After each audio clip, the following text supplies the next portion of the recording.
What is Matcha? This is a tea I got as a gift from one of the tea farmers we work with, Mr. Sakamoto, who normally specializes in Gyokuro tea. In this video, we're going to brew up some Matcha tea and see how it compares to a typical Gyokuro green tea. But first, what is Matcha? Matcha translates to bud tea in Japanese, and it's made from the top buds of the tea plant. Gyokuro is also made from the sprouts of the tea plant, but the leaves are maintained in these larger leaf shapes compared to the Matcha, which is made from smaller leaf particles. Matcha is considered to be in between a Sencha and a Gyokuro in terms of quality, because it still is made using the top picking of the tea plant, but technically it's considered to be a byproduct of the tea production process. When producing Gyokuro, a tea farmer likes to keep these larger tea leaves intact, and that's why Gyokuro has these distinct needle-shaped leaves. A Gyokuro Mecha, like this one here, is made from the discarded smaller leaves and buds of the Gyokuro production process. These leaf fragments are too small to produce the nice Gyokuro needles, so they are separated out. This tea is similar in appearance to Konacha, considered one of the lowest quality Japanese green tea, and also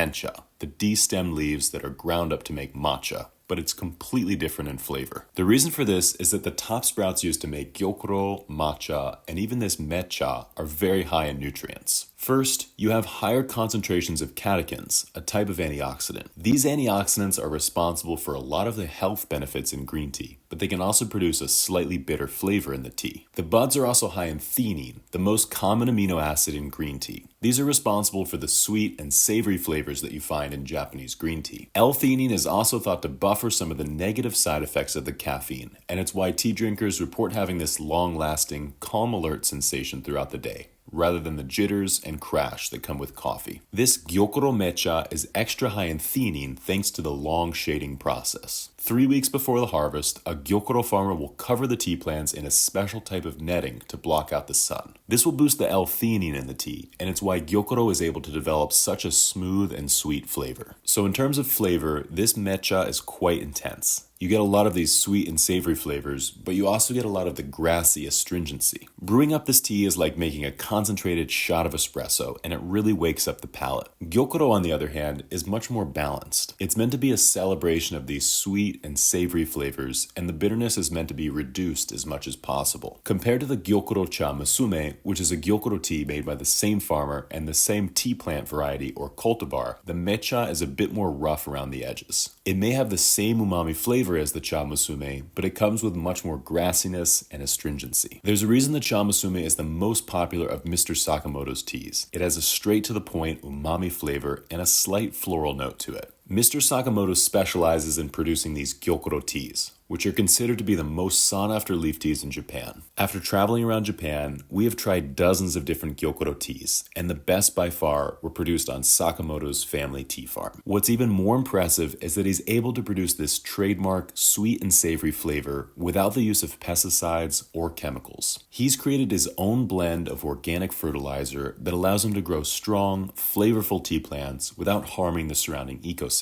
This Mecha is good, but it's nothing compared to the Gyokuro tea from Mr. Sakamoto. If you want to experience this unique, sweet and savory flavor in a green tea, you can find Mr. Sakamoto's Gyokuro on our website, neoteas.com. The Cha Musume is a good beginner's Gyokuro, but he also has the Sasahime with an even smoother flavor profile, and the Cha Meijin, which has the lightest and sweetest flavor because it's made using the rare Saimidori cultivar. Another important thing worth mentioning is the difference in leaf shapes. Gyokuro is carefully rolled into these thin needle-shaped leaves, while Mecha comes in these tiny leaf fragments. Because Gyokuro is so tightly rolled, it needs a full 2 minutes to expand and fully release its flavor into the water. Mecha, on the other hand, infuses very quickly because the smaller leaf particles have a higher relative surface area. This also makes the flavor more intense, as the water is able to extract more from the leaf. So even though this is an obscure Japanese green tea, I really hope you enjoyed learning about it together. There are many other types of Japanese green teas to learn about, like Hojicha, Bancha, Genmaicha, and more. If you want to learn more about Japanese green tea, you can subscribe to our YouTube channel and learn more about green tea every week. Until then, we'll see you next time.